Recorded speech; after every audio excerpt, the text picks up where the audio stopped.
السلام عليكم ورحمة الله وبركاته حبايبنا طلاب الصف الثاني الإعدادي. النهارده عندنا درس خصائص سكان وطننا العربي. كنا المرة اللي فاتت شرحنا الدرس الأول في الوحدة الثانية، وده الثاني والأخير في الجغرافيا، هو درس زي ما احنا قلنا خصائص سكان الوطن العربي. لو أنت أول مرة تتفرج علينا استجعلنا بالله، اشترك في القناة، صلي على النبي في الكومنتات، شارك أصحابك الفيديو. الدرس ده من الدروس السهلة زي اللي فات بالظبط، ويمكن أسهل كمان واصغر من الدرس اللي فات. يلا نبدا كده. عندنا بنتكلم عن انماط السكان في الوطن العربي. تقول لي يعني ايه انماط سكان الوطن العربي؟ اقول لك يعني انواع السكان في الوطن العربي، انواع البيئات في الوطن العربي، انواع الشغل في الوطن العربي. يبقى انماط السكان في الوطن العربي تبع معيشتهم ثلاث انماط، تبع معيشتهم ثلاث انماط. اول حاجه هنتكلم عنها هم البدو الرحل. مين يا عم دول؟ دول سكان الصحاري. مالهم دول؟ قال لك يعملون بالرعي ويعيشون حياه التنقل والترحال بحثا عن الماء والعشب. تاني البدو الرحل هم ايه؟ سكان الصحاري، يعملون بالرعي، يعيشون حياه التنقل والترحال بحثا عن الماء والعشب، ويمثلون نسبه قليله. خطفتها من على بقك لما انت ايه؟ جاي تقول لي هو لسه في حد شغال بالحرفه دي يا مستر؟ لا، عدد قليل جدا. قال لك ويمثلون نسبة قليلة من سكان الوطن العربي. طيب سكان الصحاري في تناقص ولا في تزايد؟ لو انت مكانهم قال لي لا همشي واسيبها. طبعا همشي واسيبها يا عم، انا ايه اللي يقعدني القعده دي؟ برافو عليك، هتمشي. يبقى هم في تناقص مستمر. بقى تفسر يا باشا بسبب تحول اعداد كبيره منهم للعمل في التعدين واستخراج البترول، بسبب تحول اعداد كبيره منهم للعمل في التعدين واستخراج البترول. اثنين، قيام الدول العربيه بتوطينهم في القرى بهدف تعمير الصحراء. توطينهم يعني قعدوهم ما يمشوهمش.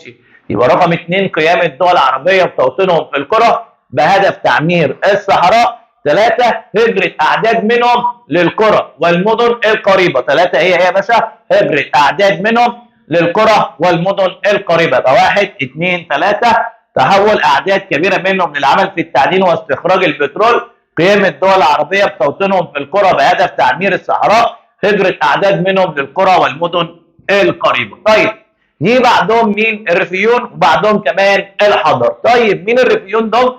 سكان الريف، سكان القرى، يعملون بالزراعه، تربيه الحيوانات وما يتصل بها من اعمال. يبقى الريفيون هم سكان الصحاري، سكان القرى، يعملون بالزراعه، تربيه الحيوانات وما يتصل بها من اعمال. ويمثلون كام يا باشا؟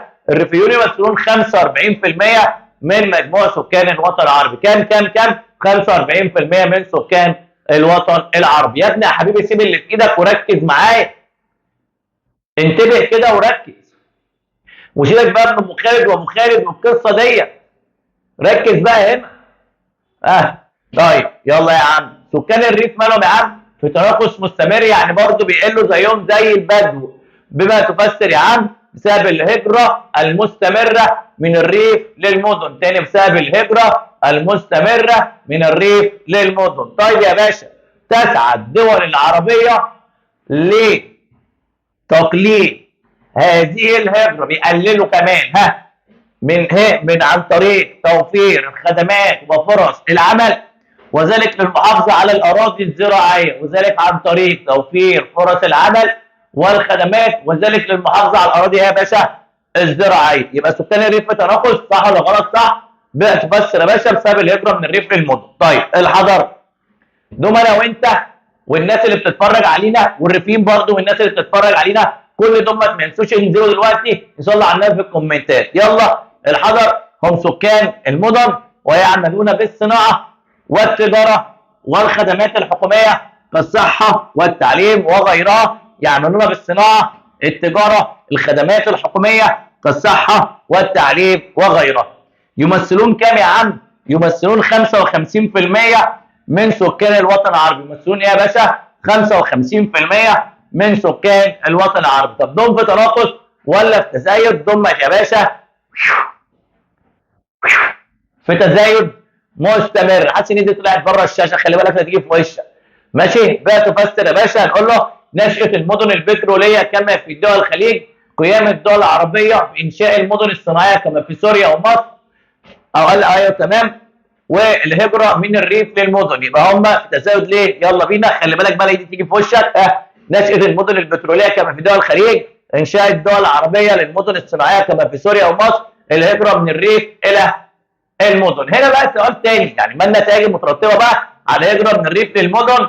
اوبا يا نجم النجوم، ظهور مسلسلات محمد رمضان وافلام محمد رمضان، تناقص سكان الريف وتزايد سكان المدن. مش دي بتاعت رمضان بقى؟ ايوه، ظهور المناطق العشوائيه التي تنشا دون تخطيط حول المدن الكبرى وتفتقر للمرافق والخدمات الصحيه والاجتماعيه وترتفع بها الكثافه السكانيه بدرجه كبيره. ايه ده؟ ده الصور اللي المسلسلات بتاعت محمد رمضان بتصورها لك. حقيقه حقيقه، يعني هو نمبر 1. الله على الله بقى. يبقى ظهور المناطق العشوائيه التي تنشا دون تخطيط حول المدن الكبرى وتفتقر للمرافق والخدمات الحكوميه والصحيه وترتفع بها الكثافه السكانيه بدرجه كبيره. ما ردتش عليا، هو نمبر 1. نمبر 1 الحاج ابراهيم سيمبل، باشا البلد ابراهيم سيمبل.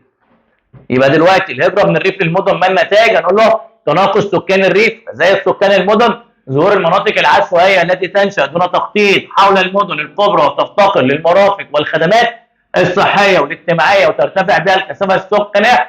ودي كمان يالا تيجي مال مقصود، دي كمان تيجي مال مقصود بالمناطق العشوائيه، فانت هتقول له نفس الكلام، تنشا دون تخطيط حول المدن الكبرى وتفتقر للمرافق والخدمات الصحيه والاجتماعيه والكلام من ده. معايا يا برنس؟ معايا. يلا يا سيدي،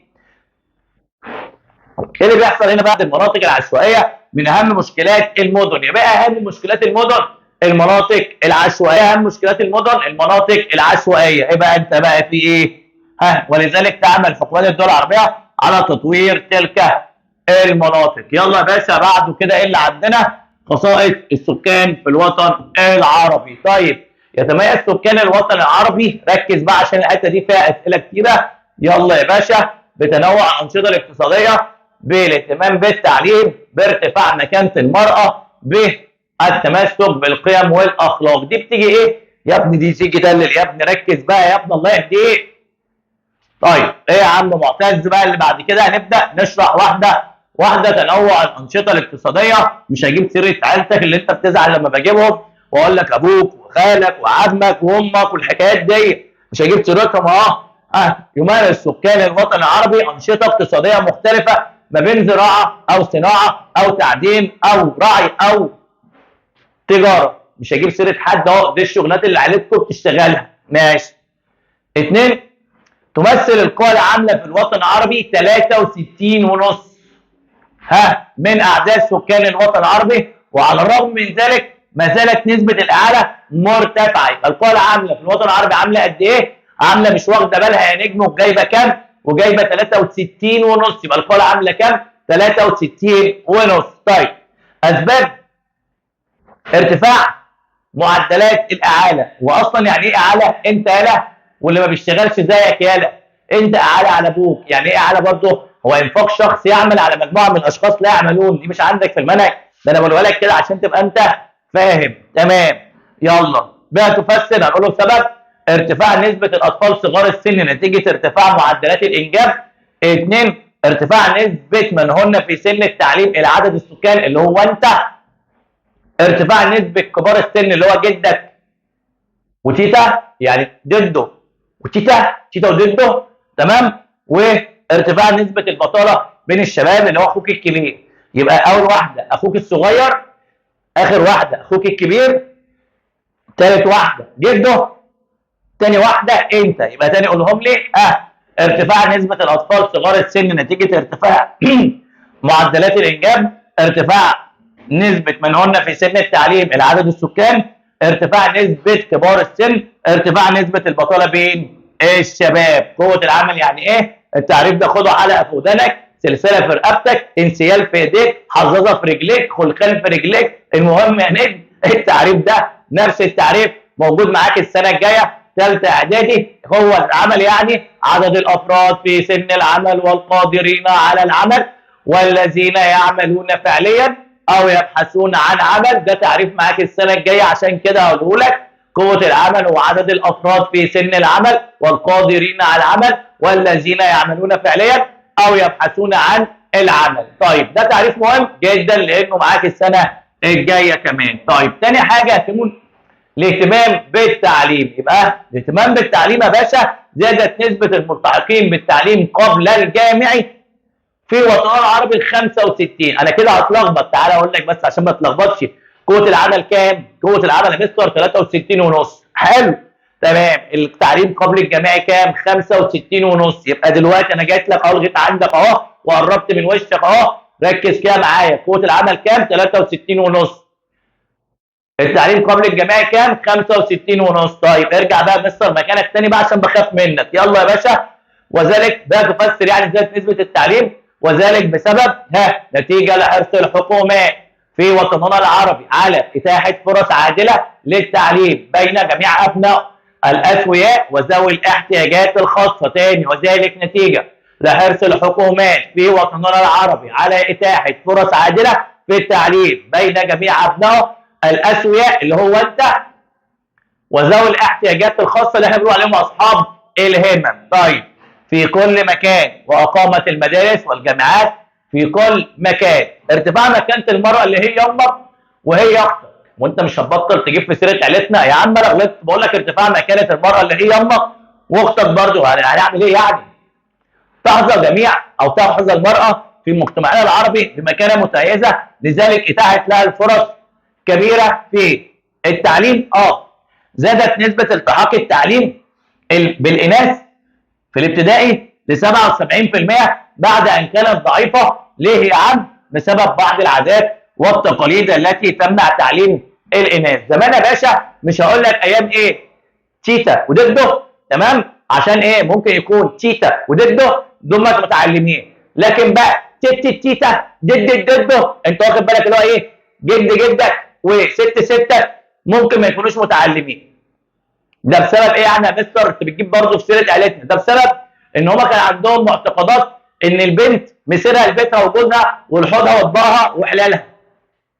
قولها تاني كده عشان عجبتني. البنت مسيرها لبيتها وجوزها وعيالها واطباقها وحلالها وكوباياتها. حلو ده مبدا. وكان في مبدا تاني بيقول لك ان البنت لو طلعت من بيتها هيقابلها الشاب الحليوه اللي هو زيك كده وياكل بعلاء حلاوه. واحده قالت لها يا مستر طب انا ما بحبش الحلاوه. قلت لها ياكل بعلك مربى حبيبتي. تمام؟ فكان كده التعليم قليل بالنسبه للبنات، لكن دلوقتي لا زاد. هنقول له يا باشا التعليم زادت نسبه الالتحاق بالتعليم قبل الجامعي الى كام؟ 77% بعد ان كانت ضعيفه. ليه؟ بسبب بعض العادات والتقاليد التي تمنع تعليم الاناث. طيب في العمل، طبعا في العمل زادت نسبه مشاركتهن في سوق العمل تزداد، فاصبح من السيدات يعني المعلمه، الطبيبه، القاضيه، وعضوه مجلس النواب. بدات نسبه مشاركتهن تزداد في سوق العمل، فاصبح منهن الطبيبه، المعلمه، القاضيه، وعضو مجلس النواب. كده يا باشا مكانه امك واختك ومراتك في المستقبل. كمان هتجيب سيره مراتي في المستقبل؟ ده انت مش هربح. التمسك بالقيم والاخلاق الدينيه ده من اهم الاسئله اللي عندي في المنهج. اقول لك ليه؟ لانه ده اخر سؤال في المنهج، فهو عارف ان انت ما تبصش على اخر سؤال في المنهج ويقوم جوه حاطط لك السؤال بايه؟ ما بين عينيك في الامتحان، فانت هتتشنج. يعني ده السؤال، يعني ساب المنهج كله جاب السؤال اللي انا ما ذاكرتوش. هو اصلا يا نجم ما بيجيبش غير الاسئله اللي انت ما بتذاكرهاش اصلا. هو اصلا يا نجم ما بيجيبش غير الاسئله اللي انت يا نجم ما بتذاكرهاش. الحته اللي انت بتقول دي مش هتيجي في الامتحان هي اللي انت بتروح تلاقيها في الامتحان. تمام كده يا باشا؟ تمام. عادي يا مستر، ما احنا متعودين، هنعمل ايه يعني في الدنيا؟ فانا بنبهك اهو وجاي لك من المستقبل، بقول لك ان السؤال ده جاي لك في الامتحان. يتميز مجتمعنا العربي بالعديد من القيم والاخلاق الحميده، زي التمسك بالقيم الدينيه اللي هي خناقه كل يوم، الخناقه كل يوم اللي هي ال5 مرات في اليوم او 4 مرات. صليت الظهر ومتوضا، ما بحبش حد يزن عليا، مش قايم اصلي، الخناقه المعتاده يعني. طيب وفي ناس كمان متمسكه بالصلاه زي ما احنا بنقول، وفي ناس كمان متمسكه بحفظ القران الكريم. حفظت القران روح للشيخ، روح للابله، اقعد احفظ. ده اسمه التمسك بالقيم الدينيه، وده موجود عندنا. 2 التمسك بالعادات والتقاليد الحسنه، اللي هي الحاجات اللي ماما كانت بتقولها لك وانت صغير وانتوا رايحين عند عمتك، وانتوا رايحين عند خالتك، وانتوا رايحين عند صاحبتها، وانت. بص لما نروح عند الضيوف ما تمدش ايدك على حاجه، ما تبصش على حاجه. اما حد يقول لك قوم العب قول له لا شكرا، اما حد يقول لك كل قول له شكرا، جعان قول له لا شبعان. وما تقعدش تتنطط، عشان لو عملت حاجه غير كده انا هطلع عينك. فده اسمه التمسك بالعادات والتقاليد الحسنه. وتقعد معاها تبص لك وتصغر لك وتقرصك وتديك بالكوع في جنبك وانت برضه ولا حاسس ولا داري. سامعني يا سليم؟ طيب يلا يا باشا، الترابط الاسري اللي هو ان احنا يا جدعان بنقعد مع بعض وناكل مع بعض. تقول لي اتكلم عن نفسك يا مستر، اقول لك يا عم ان شاء الله في رمضان حتى. ها مش شرط يعني، ما هو حكم الشغل على الكل يعني. المواطنه والتسامح اللي هو يا باشا ان انت بتحافظ على وطنك زي مدرستك كده، ما تكتبش على الحيطان، ما ترميش الزباله على الارض. مش زي ما انت بتطلع ترمي الزباله في الشارع تلاقي صندوق الزباله، فانت ما بترميش في صندوق الزباله، ترمي جنب صندوق الزباله. انا كمان هرمي لكم في صندوق الزباله يعني؟ احنا عاملين الصناديق ليه يا ابني؟ فدي اسمها يا جدعان المواطنه والتسامح. يبقى التمسك بالقيم الدينيه، التمسك بالعادات والتقاليد الحسنه، الترابط الاسري، المواطنه والتسامح. بهنا نكون وصلنا لنهايه الجغرافيا. خلصنا الجغرافيا خالص. فلو انت اول مره تتفرج علينا ما تنساش تعمل لايك، شارك في القناه، صلي على النبي في الكومنتات، شارك اصحابك الفيديو. والسلام عليكم ورحمه الله وبركاته.